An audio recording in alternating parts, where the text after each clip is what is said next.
Donna J. Jodhan presents Ask Donna, a weekly podcast on a plethora of topics and tips. Donna's podcast is split into 4 distinct sub-podcasts. The first week of the month is where Donna hosts her Ask the Bloggers podcast on such topics as overcoming bullies and bullying, tips on entrepreneurship, and protecting oneself from scams and scammers. The second week of the month is where Donna hosts her Ask the Coach podcast. A bit of this, a bit of that from her monthly Did You Know diary. The third week of the month is where Donna hosts her Ask the Homemaker podcast. Tips on everyday hints to help you take advantage of natural remedies and solutions. And the fourth week of the month is where Donna's podcast is all about a product review and a book review. Sit back and enjoy. Hello, and greetings, everyone. I am Donna J. Jodhan, your host for the Ask Donna weekly podcast. And we are up to the month of August. Yes, indeed. The very first week of August, and here we are. I hope that everyone has been enjoying their summer thus far. I know I have. I have done some really interesting things. I was on a trip recently with my dearest friend Jilla.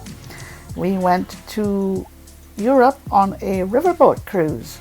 And as part of my highlights, I would like to tell you about my hot air balloon ride in the Alps in Switzerland and my visit to the Anne Frank house in Amsterdam.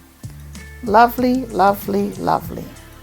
But you know what? We're here to talk about things for my weekly podcast, Ask Donna. I'd like to thank everyone for continuing to drop in to listen to me, to email me with your feedback, your thoughts, your comments, and your suggestions. My email bag is getting fuller and fuller every week, and I'm just so pleased. I'm just so sorry that I can't answer every email, but I do the best I can, and I try to respond to questions that I pull randomly from my question bag so that I can let you know what listeners are thinking and asking. And I'd like to thank my brother in Montreal, Mike Chicello. Mike is my surrogate brother, I would say, my little brother. Thank you, Mike. I hope you're doing well, and hi to your wonderful wife, Heather. Okay, let us get down to business, and I will lay out the picture for you as far as the Ask Donna podcasts. I produce 4 podcasts per month for the Ask Donna podcast. Okay. In the first week, it's all about Ask Me, Ask the Blogger. The second week is about Asking Me, Ask Me the Sight Loss Coach. The third week is all about me as Ask the Homemaker. And for the fourth week, it's all about me as Ask the Reviewer, where I do a product review, a book review, and a business review. Okay? So I try to make things interesting. I try to diversify, and I try to ensure that you receive the latest and greatest tips in all directions. Now, before I start, I want to tell you about my ETSE announcement, Etsy. It's all about me on Etsy. Blindly Brilliant is my website, is my user handle, and I just don't expect you to go there and buy my products. I would like you to go to my website and take a look, and you get involved in creating and motivate yourselves to create similar products, pottery products, okay? I want to encourage you. I want to motivate you to do this, okay? So go to Etsy, ETSE, Etsy.com, search for Blindly Brilliant, and you will find me. Also, You can find me on YouTube as well with my Etsy announcements. Okay?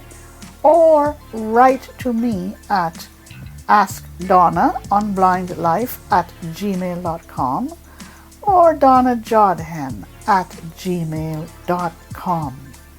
Okay? So let's get down to business for this week. It's Ask the Blogger. Okay? And I want to start by highlighting some questions from listeners that I received over the last month. Here's the first question. The listener would like me to explain a little bit more with regard to bullying by the customer. And in my respectful opinion, bullying by the customer takes place when the customer starts to threaten the customer agent on the phone.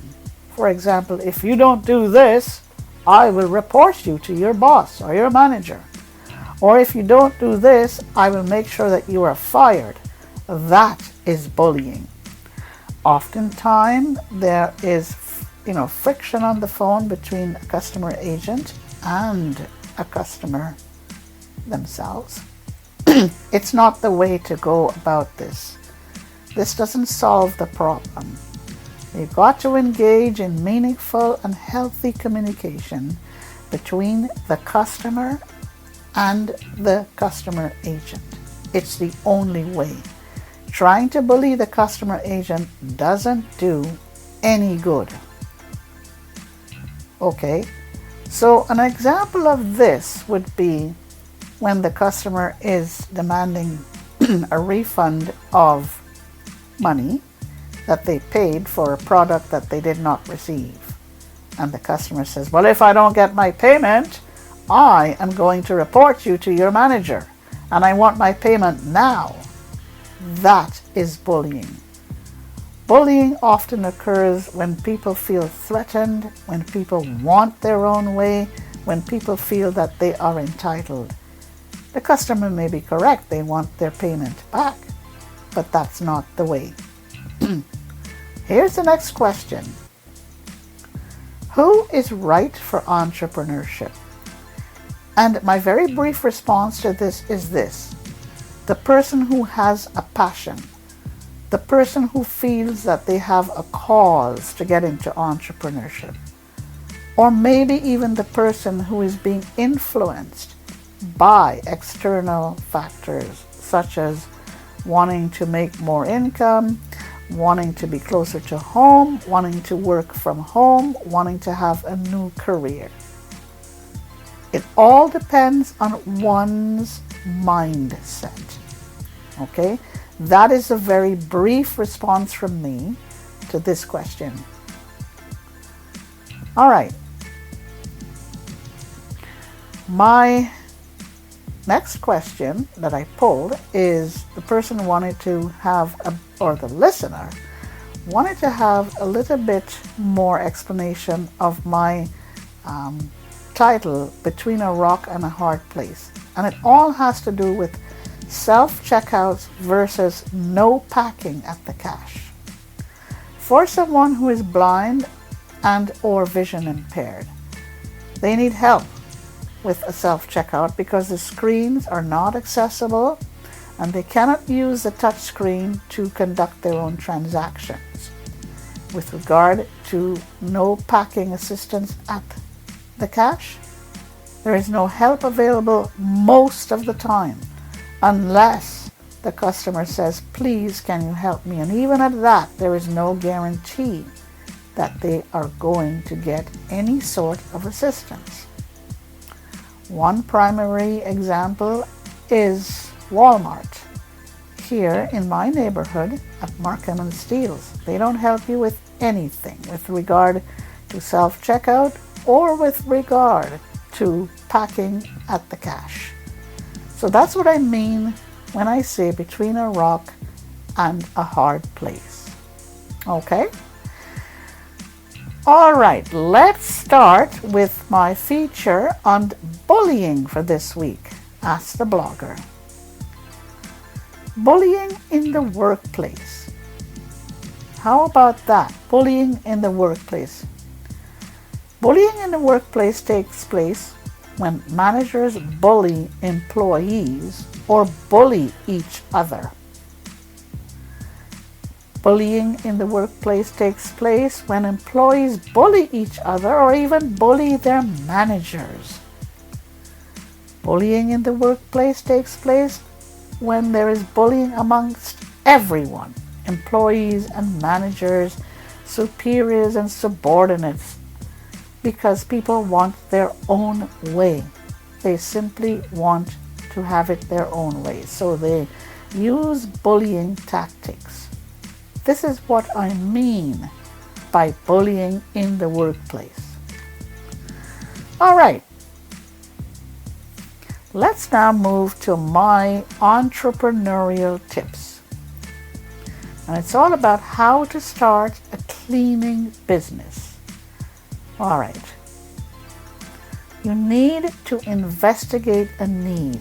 Is there a need or requirement in your neighborhood for a cleaning business? Are there people looking for cleaning businesses, especially like young professionals, single moms, parents who are constantly on the go and they're looking for cleaning business help? That is what you got to investigate and analyze. Is there a need for a cleaning business? You've got to identify who your customers are. For example, are they young professionals, business professionals? Are they business places? Are they parents on the go? Those are your potential customers. And you've got to look at how far are they away from you. The closer they are located to you, the better it would be for your cleaning business. Okay? Next on my list for this week for Ask the Blogger, tips on scammers and scamming. Listen, one of the most popular type of scammer are home renovators. Trust me when I tell you, these guys knock at your door, they phone you, they email you. These are the three approaches that they use, okay? And they say, we can do this, we can do that. The promises are above the horizon. It's limitless. You got to decide how legitimate these promises are. I would never go with a home renovator that is a single person. And I hate saying this because there are many people trying to make ends meet by doing home renovations. But you got to be very, very, very careful. Or any small company. I would go with a larger company. The thing to do is thoroughly check everything out. Ask for references. Pay with a credit card. Don't pay with cash. Never pay with cash. Never pay with a check. Because you do that, you are likely to lose your down payment and you don't get any services in return. Okay? You've got to check them out. Don't pay anything up front, please. And check their references. Okay? And I'm going to end my podcast today with my thoughts for today. Customs agents opening boxes. This is what happened a few months ago to me when I FedExed my monthly box to my dearest mom. The FedEx agents opened the box, stole the medical pull-ups, stole other things, opened up a tin of poppycock that I sent to her and ate some of it, scattered all of the cough drops in the box itself. The box was a total mess. What happens if this happens, or what do you do when this happens? Okay? Well, at first the shipper said, there's nothing you can do. I wouldn't take that for an answer. The shipper was lazy. The shipper could care less. So I went directly to FedEx and I laid out my case step by step. And you know what? They were very, very, very understanding. I got refunded, I got a credit for the cost of my shipping, which was quite a bit. And they were extremely nice to me. So all I am saying is, if at any time you run into a circumstance where your box is opened at the other end when you ship it by any courier company, complain to said courier company. Don't take no for an answer from the shipper. They're lazy and they don't want to be bothered. So that's my thought for today, folks. I want to thank you for dropping in to listen to me. Please continue to write to me at askdonna on blindlife@gmail.com or donnajodhan@gmail.com. Check out my Etsy announcement on YouTube, and I will talk to you again next week. Have a great day and have a great rest of the week. Bye for now. That's it for this week. Donna hopes that you enjoyed her podcast today. She thanks you for having taken the time to tune in and looks forward to being with you next week. Send your thoughts and feedback to Donna at askdonna on blindlife@gmail.com.